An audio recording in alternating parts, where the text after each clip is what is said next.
지난 한 주간에도 우리가 참 이 세상을 볼 때 혼란스럽고 또 불안전하고 미래를 예측할 수 없는 그런 세상을 살았습니다. 우리가 한 주에.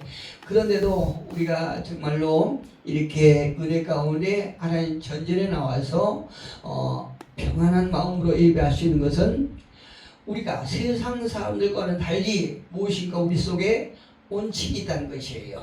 예, 우리 속에 세워놓고 그 기준 또 원칙에 따라서 우리가 살아갔기 때문에 우리가 이 삶 속에서 허물어지지 아니하고 오늘 또 하나님 은혜 가운데 우리가 주님 전전에 나와 하나님의 주신 귀한 말씀으로 예배할 수 있는 줄 믿습니다. 아멘. 특히 우리 믿는 성도들은요, 하나님의 말씀이 되고 또 성령의 인도하심을 받을 때 우리가 이 혼란스러운 세상에서 후회하지 않는 삶을 살 수 있다는 것을 우리가 믿습니다. 아멘.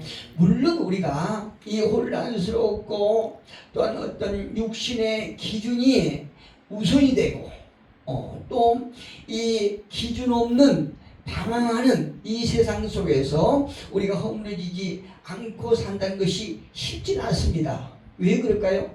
우리도 육신을 가지고 있고 또 우리 안에 죄성이 있기 때문에 시간마다 우리도 계속 싸우고 있거든요. 영적인 싸움을 하고 있습니다. 우리 속에 자꾸 우리 마음대로 살아가라고 하는 그 악한 사단의 속삭임이 있기 때문에 우리가 이 어두운 세상에서 또 방황할 수밖에 없는 이 세상 속에서 우리가 어떤 기준을 딱 세우고 원칙 가운데 그 원칙을 따라가고 또 목적을 향해서 우리가 가기라는 것은 쉽지 않습니다. 참 어려워요. 우리가 순간순간 이 세상을 살아가면서 갈등할 때가 많지 않습니까? 이야, 이게 내가 이런 식으로 살아가서 내가 패배하진 않나, 이렇게 갈등할 때가 많이 있어요. 그런데 그 중에서도 우리 믿음의 사람들은 무엇인가 세우는 원칙에 따라서 그 원칙을 따라가는, 그러니까 지금 말씀드린 하나님의 말씀이 우리를 이끌어가는 기준이 되고 원칙이 될 때 우리는 바른 삶을 살 수 있다는 거죠. 우리는 그때만이 하나님께서 기뻐하는 삶을 살 수 있다는 얘기입니다. 예, 마귀는 한순간도 그냥 우리를 두지 아니하고 시간마다 우리에게 나쁜 생각을 주는 거예요. 야, 네 마음대로 좀 살아라. 세상 사람들처럼 똑같이 좀 살아라. 이렇게 하나님의 뜻과 반대된 생각을 우리에게 늘 준다는 얘기예요. 예, 그래서 우리는 오늘 이 시간을 통해서 말씀이 기준이 되어서 지난 한 주간도 우리가 살아가면서 하나님의 말씀을 벗어나서 내 생각대로 내 기준대로 살아가지 않았나, 이렇게 깊이 성찰해보는 그런 시간이 돼서 참 좋겠습니다. 하나님의 말씀은요, 우리 인생 여정을 향해서 가는 데 있어서 반드시 필요한 등대와도 똑같아요. 하나님의 말씀이 없이 이 세상을 살아가는 모든 사람들은 등대 없는 항해를 하고 있다는 얘기죠. 그래서 그들이 가다가 때로는 만날 수 있는 바위에 부딪힐 수도 있고 섬에 부딪힐 수도 있어요. 안개가 쫙 끼는 이 세상 속에서 등대가 없기 때문에 우리가 바라보고 가야 할 등대가 없기 때문에 자칫하면은 그들은 어떤 부딪혀서 안 될 곳에 부딪히고 만다는 얘기예요. 그래서 침몰하죠. 파손되죠. 인생이 허물어지고 만다는 얘기예요. 예. 그런데 저와 여러분 속에는 하나님의 말씀이라고 하는 등대가 있기 때문에 그 등대를 보고 우리는 가는 것입니다. 여러분, 우리가 아시다시피 등대라고 하는 것은 무엇입니까? 등대라고 하는 것은 거센 파도에도 변하지 않아요. 거센 바람에도 흔들리지 않는 것이 등대인 것입니다. 예, 하나님의 말씀은 변함이 없어요. 오늘 잘 아시다시피 하나님의 말씀을 내 삶 속에 맞추는 것이 아니라 우리가 하나님의 말씀에 맞출 때에 우리 인생은 수탈하는 거예요. 아멘. 많은 사람들이, 그러니까 예수를 믿는다고 하는 사람들이 내 삶을 하나님 말씀에 맞춘 것이 아니라 하나님의 말씀을 내 삶에 내가 편하기 좋게 편한 대로 하나님의 말씀을 내 삶에 맞추는 그런 그리스도인들이 많이 있다는 거예요. 또 그런 사람들 많이 봐요. 하나님의 말씀을 이상하게 구부리고 이상하게 변질이 돼서 그 하나님의 말씀을 내 삶 속에 맞춘다는 얘기예요. 상황에 따라서, 형편에 따라서. 그런데 우리 모두가 다 아시다시피 하나님의 말씀은 그런 말씀이 아니지 않습니까? 아멘. 우리가 고속도로를 딱 달다 보면 가장 가쪽에 가변 차선이라고 있어요. 예, 가변 차선이라고 있는 것은 왜 가변 차선이 있는가 하면 그 도로 상황에 따라서 그 차선을 갈 수도 있고 가지 말아야 될 수도 있고 그렇거든요. 상황에 따라서 자꾸 변하는 것이 그 도로의 상태예요. 그런데 오늘날 많은 그리스도인이라고 하는 그런 믿는 사람들이 하나님의 말씀을 내 삶 속에 맞춰서 말씀대로 쫓아가기 위해서 예수 발버둥 친 것이 아니라 내 상황에 맞춰서 내 형편에 맞춰서 내 생각에 맞춰서 내가 좋을 대로 그 하나님의 말씀을 갖다가 내 삶 속에 맞춘다는 얘기예요. 이게 문제예요. 이게 하나님의 말씀은요 내 삶에 강력한 무기임을 믿습니다. 아멘. 어떨 때 그 능력이 발휘됩니까? 하나님의 말씀대로 그 말씀을 내 삶 속에 적용시킬 때에 놀라운 능력이 되거든요. 아멘. 그래서 그 말씀은 하나님께서 성경을 통해서 말씀하신 것처럼 천지 만물을 창조하신 것이 하나님의 말씀이거든요. 아멘. 그래서 그 하나님 말씀은 천지를 창조하셨기 때문에 사도행전에 보면 사도들도 무엇을 하든 마귀를 쫓든 치유를 하든 모든 것을 할 때 어떻게 합니까? 예수 이름으로. 아멘. 예수 이름으로. 예수 이름만이 능력이 되거든요. 아멘. 예, 우리의 능력은 한계가 있어요. 예, 무엇을 할 수 있습니까? 할 수 없어요. 근데 하나님의 말씀, 즉 예수 이름으로 우리가 선포할 때에 그 예수 이름은 강력한 마귀를 쫓아낼 수 있고 아멘. 또 어떤 질병이라도 치유할 수 있는 것이 하나님의 말씀이에요. 예수의 이름이거든요.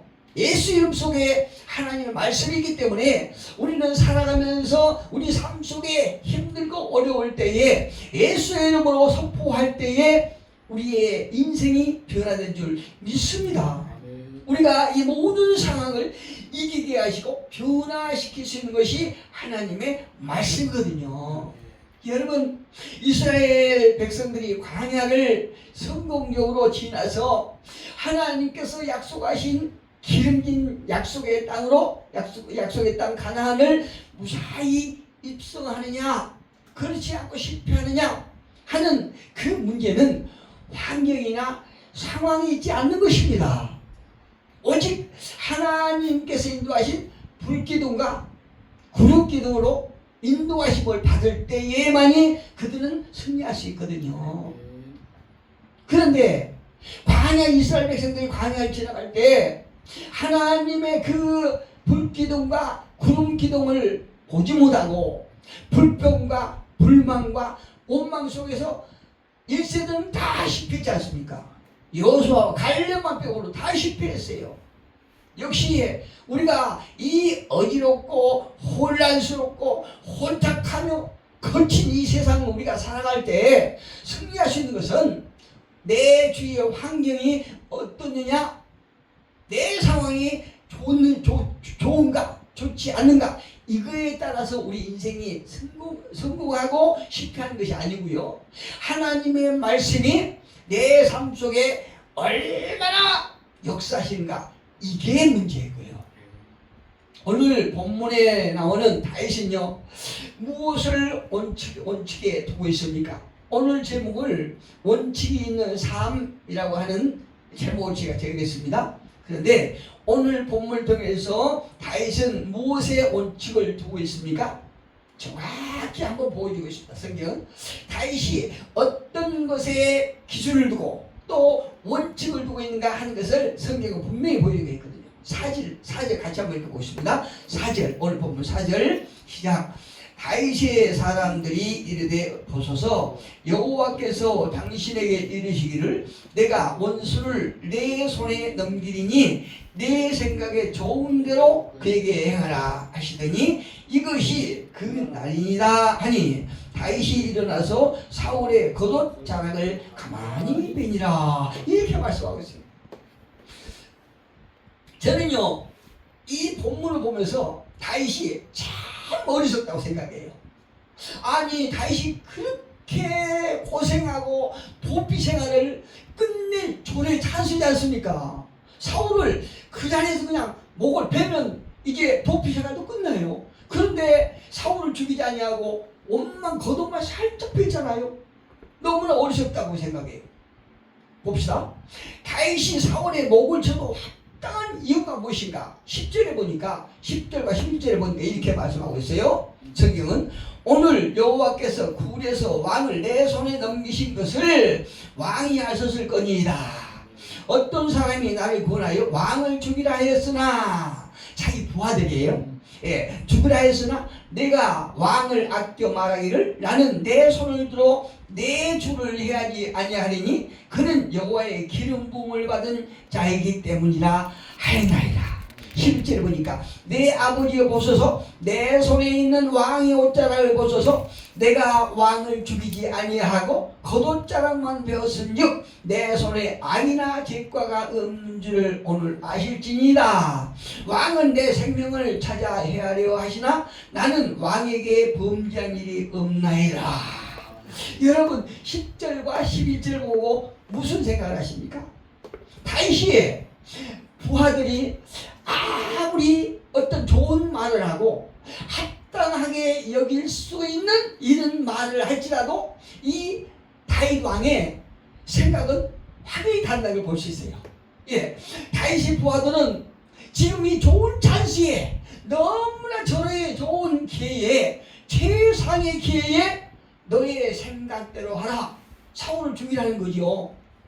죽이면 이제 왕이 그 왕자에 올 거 아니에요. 왕권을 이제 회복해서 왕이 되고 이제 더 이상 다윗이나 그 부하들은 고생 안 해도 돼요. 방랑생활 안 해도 되거든요. 저를 찬시해요.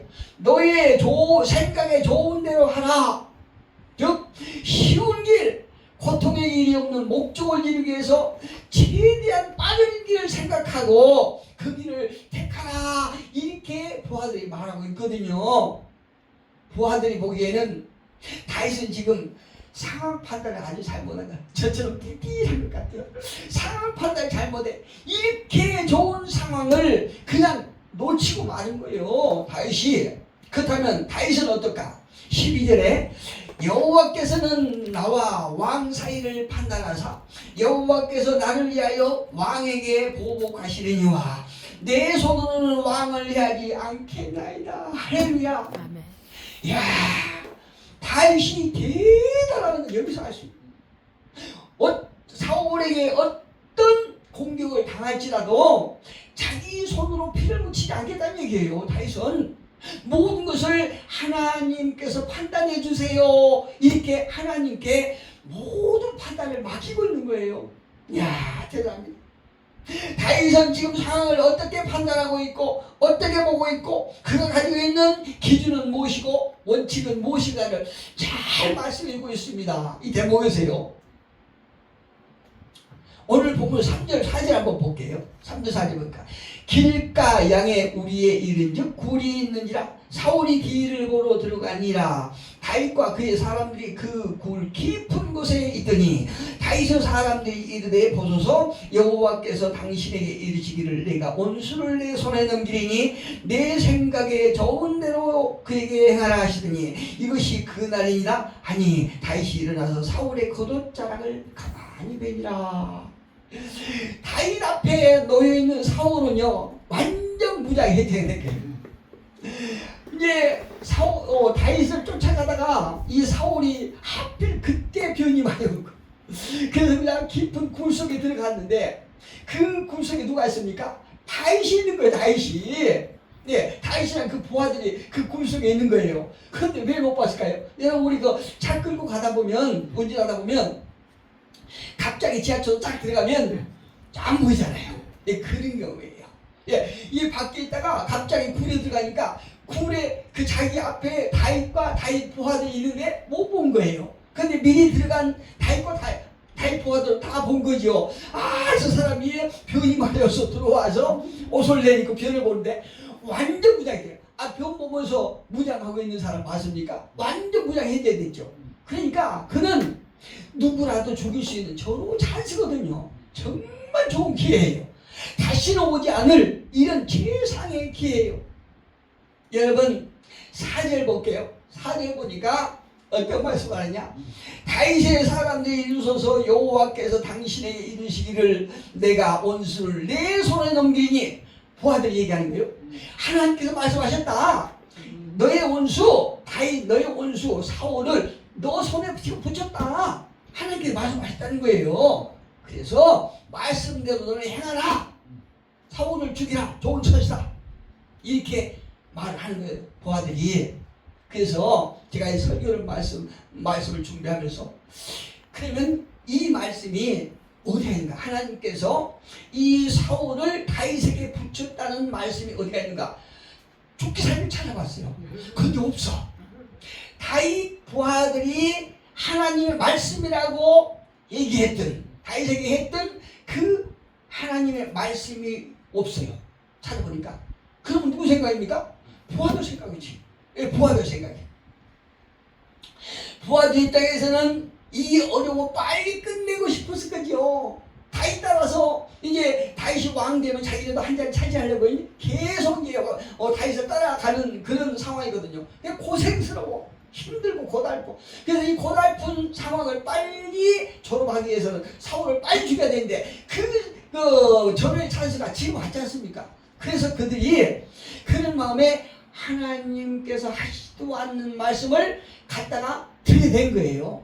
하나님 말씀을 비비 꼬여갖고 오염시켜갖고 거짓 음성을 갖다가 다윗 앞에 딱 들여댄 거예요.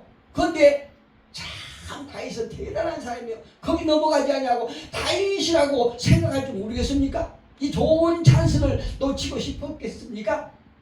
그래서 다윗 아까 우리 함께 보았던 11절 12절에 보니까 참 대단해요. 그런 상황에서도 이 모든 상황을 살아계신 하나님 앞에 내가 맡깁니다. 이렇게 다윗이 말하고 있지 않습니까? 여기서 무엇이 문제냐면 자신의 목적을 이루기 위해서 자신의 생각을 하나님의 말씀으로 둔갑시키고 거짓 하나님의 음성을 만들어낸 것이 문제예요. 그게 뉴스 보니까요 목사로서 참 나시 부끄러워요. 물론 그런 일들이 비일비재하지만 참 전라도 어떤 기도원에서요 이게 강단에서 마이크 잡고 하는 그 말이 다 이렇게 중계가 되더라고요.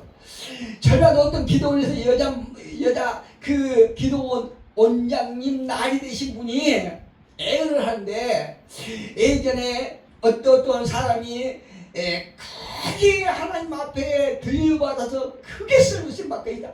대통령으로 아주 강하게 쓰임 받고 있다. 이렇게 선포를 한 거예요. 자기 하나님 음성을 들었다고. 그런데 그 기도원 원장이 누구냐? 지금의 아무개 고모예요.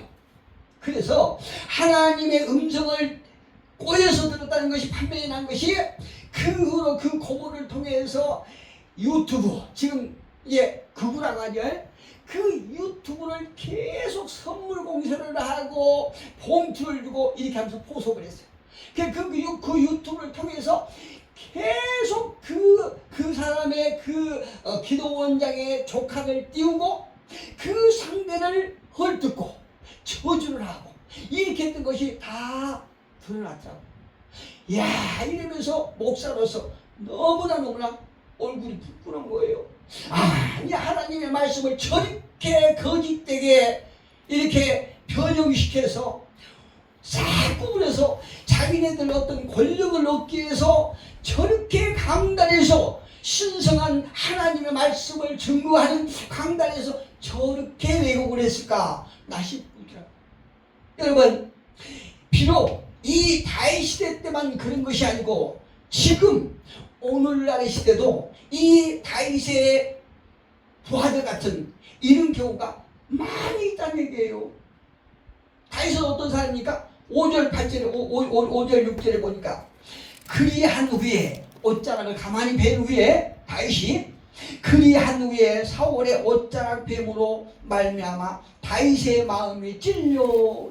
아니, 다윗이 사울을 죽일 수 있는 절호의 찬스에 사울을 죽이지 않냐고 사울 왕의 옷자락만 살짝 뵀는데도 마음이 너무나 찔렸다는 얘기예요. 하나님 앞에 우리가 어쩌다 너무 약해서 죄를 지면 찔림이 있어야 된다니까요. 찔림이. 우리가 죄를 범할 수 있습니다. 그런데 죄를 범하고도 전혀 찔림이 없다고 그러면 그 사람은 화인만 사람이에요. 양심은 화인만 사람들이에요. 오늘날 그런 사람들이 많지 않습니까? 세상 사람들은 그렇다 할지라도 예수 믿는 사람들은 죄를 조그만 죄든 큰 죄든 범하고 나서 마음이 찔림이 있어야 됩니다. 하나님 앞에 얘기할 때 하나님은 그런 사람을 좋아하시거든요. 6절을 볼게요. 자기 사람들에게 이르되 내가 손을 들어 여호와의 기름 부음을 받은 내 주를 치는 것은, 그러니까 그 사람이 어떤 사울이 다윗의 원수가 될 수도 있지만 그래도 불구하고 그 사울이 어떤 사람이냐, 하나님께서 기름 부었다는 얘기예요. 그 사람을 내가 해할 수가 없다 이렇게 고백하고 있어요. 자기 사람들에게 이르되 내가 손을 들어 여호와의 기름 부음을 받은 내 주를 치는 것은 여호와께서 금하시는 것이니 그는 여호와의 기름 부음을 받은 자가 됨이니라. 하나님의 사람을 자기가 죽일 수 없다는 거죠. 그러면 어떻게 합니까? 하나님께 맡긴다는 거죠. 하나님께 판단하시라는 거죠.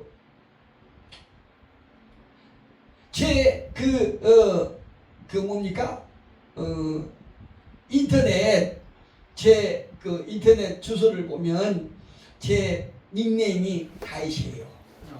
수년 전에 누가 내 인터넷 메일 주소를 만들어줬거든요. 근데 저는 몰랐는데 언제 보니까 제 닉네임이 다윗이더라고요.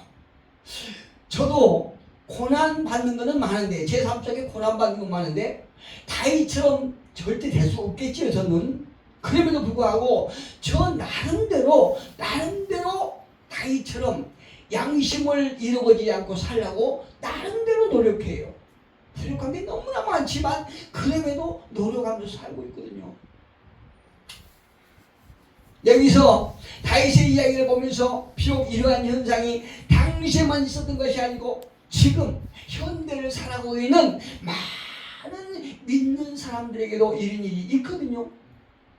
그리스도인에게 너무나 범하기 쉬운 것은 심각한 오류 중에 하나가 하나님의 말씀을 꼬는 거예요. 하나님의 말씀을 변형시키는 거예요. 자기 상황에 따라서, 자기 형편에 따라서 가변적으로 자꾸 변형시키는 거예요. 이게 큰 문제라는 거예요. 우리가 하나님의 뜻을 판단하기가 어렵다고 해서 기도하고 진실한 마음을 제쳐놓고 내 판단, 내 생각이 기준이 되고 내 욕망을 그 하나님의 말씀에 투여해서 문제를 바라본다고 하면 이것은 심각한 신앙의 오류가 되는 거예요. 믿음에 손상이 온다는 사실을 우리는 명심해야 될 것입니다. 봅시다. 오늘 우리가 참 오랜만에 여기 온 지가 우리가 6년 됐습니다. 6년. 그런데 6년 됐는데 우리 귀한 집사님이 오셨어요. 귀한 집사님. 우리 집사님이 오신 거는 아니 저 서울에서 사역을 하신 것 같은데 그 아내 목사님이 이제 서울에서 사역을 하신 것 같은데 거기서 어떤 연유로 해서 이곳에 내려가셨어요. 아직 사역장이 없는 것 같은데 그러면 사역장이 생길 동안 편안하게 집에서 그 부인 목사님하고 같이 그냥 뭐 사부장 예배 드리면 되지 않습니까? 그런데 그 말씀이 사모에서 하나님께서 사모한 자를 찾는다고 하신 그 말씀이 있기 때문에 이 누추한 지하까지 오신 줄 믿습니다.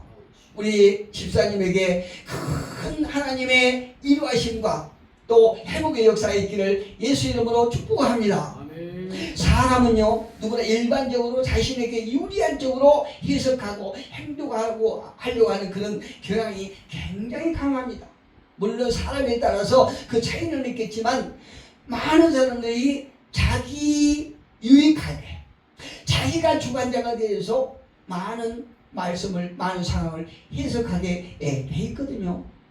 그런데 그럼에도 불구하고 저와 여러분은 앞에 놓인 환경이나 상황을 보지 말고 하나님의 말씀이 기준이 되어서 저와 여러분의 삶이 세상에서 표류하지 아니하고 방황하지 아니하고 성경에서 말씀하신 목적지까지 무사히 잘 도착할 수 있는 저와 여러분이 되기를 예수 그리스도의 이름으로 축복합니다.